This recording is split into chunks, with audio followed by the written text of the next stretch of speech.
Newsday continues here on One News Now. I'm Charles Lejano. Despite the Supreme Court itself proving the existence of the Marcoses' ill-gotten wealth, the camp of presidential aspirant Bongbong Marcos maintains that this has no basis. Faith Del Mundo with the story. More than 3 decades have passed since former President Ferdinand Marcos was ousted from Malacanang. 174 billion pesos has so far been recovered from Marcos' ill-gotten wealth, but there is still more than 125 billion pesos that needs to be returned to the Filipinos, according to the Presidential Commission on Good Government, or PCGG. The Supreme Court is still hearing cases involving the recovery of this wealth. In 3 decisions, the High Tribunal has already forfeited some of the Marcoses' wealth as they rule in favor of the government. This includes at least $658 million in Swiss deposits, which Ferdinand and his First Lady Imelda Marcos allegedly stashed under the names of different foundations. More than $3 million in assets and funds of their dummy company Arelma, and the jewelry collections worth more than $100,000. But despite these rulings by the Supreme Court itself, why do some Filipinos still find it difficult to believe that the Marcoses had ill-gotten wealth? For former PCGG Commissioner Attorney Ruben Carranza, it's because of the layers and layers of misinformation fed to Filipinos. Mas madali kasing magpatakbo ng kasinungalingan kaysa magpaliwanag ng katotohanan na komplikado. Corruption has been normalized in the Philippines. Carranza noted that presidential candidate Bongbong Marcos is not just a beneficiary of this ill-gotten wealth. He might also be the one who is actively hiding what he inherited from his father, the late dictator. Siya yung may hawak ng susi doon sa kung saan tinatago ang ill-gotten wealth. Kung hindi man siya mismo ang diktador, siya yung may hawak ng susi na iniwan sa kanya ng tatay niya na diktador. He was aware of the effort. He was leading the effort to hide them. The camp of presidential aspirant Bongbong Marcos denied this accusation, saying it's baseless and that it's better left ignored. For former IBP President Attorney Domingo Cayosa, ignoring cases decided by the High Tribunal is tantamount to putting the country's own justice system to shame. With this, Cayosa says the present and future administration both play a big role in holding accountable those who committed crimes of this magnitude.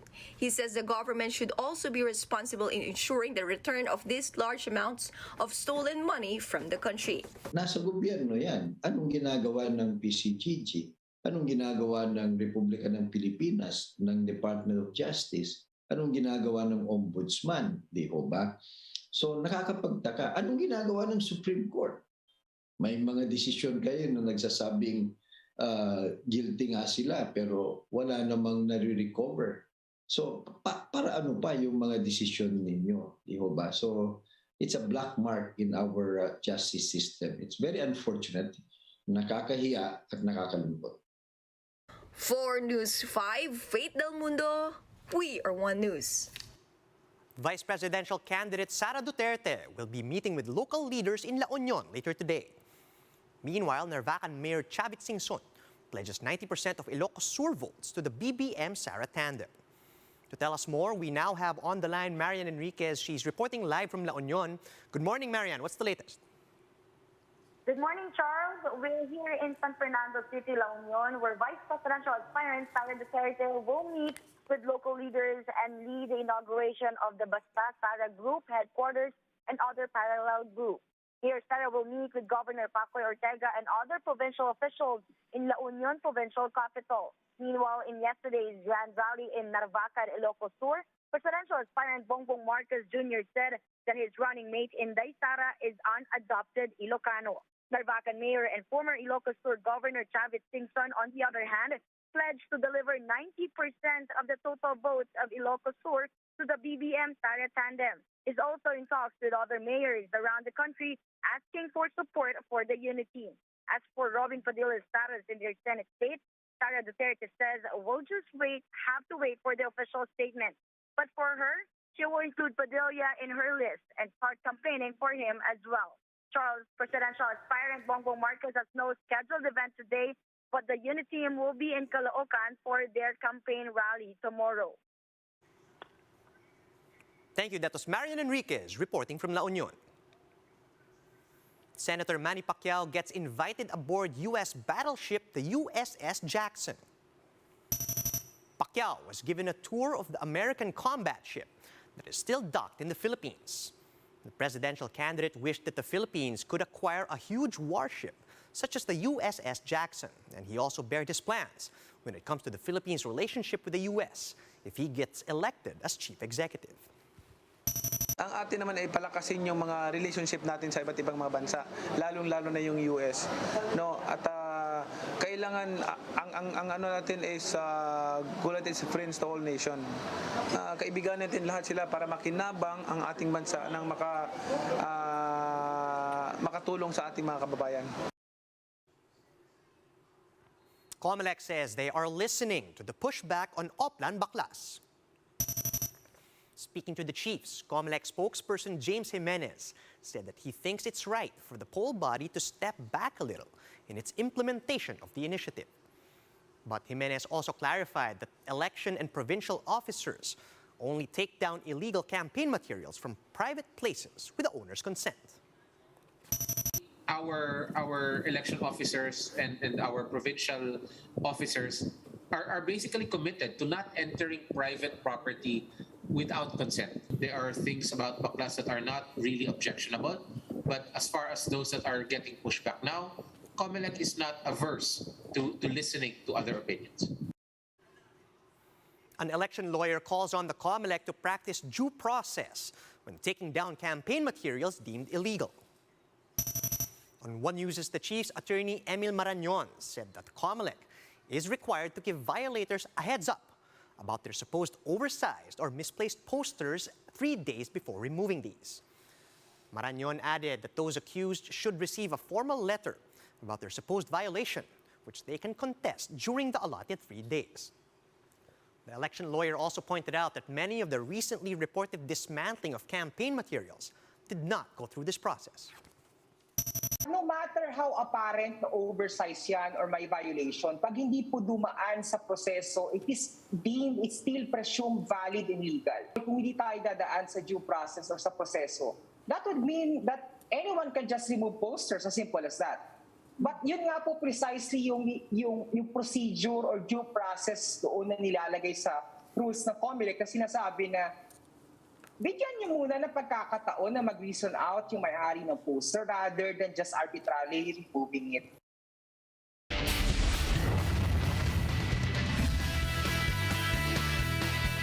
Gilas Pilipinas has started training for the FIBA World Cup Asian qualifiers happening next week. Marty Bautista has the story. Tickets for the FIBA World Cup Asian qualifiers are starting to sell like hotcakes at the Smart Araneta Coliseum. Prices range from standing at 215 pesos to the most expensive seat at 530 pesos. Gilas Pilipinas started their training at the venue on Wednesday. 30 Ravenna, one of the Gilas pool members, watched the PBA games before the training session. For him, it was a chance to study how some of his would-be teammates play. The Gilas core is composed of TNT Katropa members. Also, kasi hindi pa sila masyado nakakapag-practice with us since they're with Talk and Text as well. I kind of see what their game is like. Baka magka-idea ako kung paano, kung ano yung kailangan kong gawin para makatulong sa kanila at makatulong sa team sa upcoming qualifying tournament. Robert Bolek, who's also part of the pool, is ecstatic to be playing for the national team once again. Bolek first played for Gilas in the 2019 FIBA World Cup in China. As per the IATF guidelines, only fully vaccinated people aged 12 and above will be allowed inside the venue. Upon entrance, fans are required to present their vaccine cards, QC pass, and a government ID. Face masks are a must inside Araneta, while food and drinks are not allowed. Philippines will first play South Korea on February 24, Thursday at 6 p.m. This will be followed by matches against India and New Zealand on February 25 and 27. For News 5, Marty Bautista. We are One News.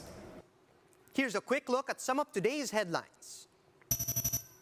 The camp of Vice President Leni Robredo and Senator Kiko Pangilinan are now planning to take legal action after their campaign materials on private properties were removed. Senator Ping Lacson says there's an ongoing demolition job against his presidential bid. And one Cebu party endorses Mayor Sara Duterte, but not her running mate, Bongbong Marcos. And those are the top stories at this hour. Join us again later at 11 a.m. as we continue to monitor the day's biggest stories. You can also catch One News on Signal Play. Just register for a free account at www.signalplay.com so you can stream One News live anytime and anywhere. I'm Charles Lejano. Mask on, wash hands, and stay safe, Philippines. We are One News.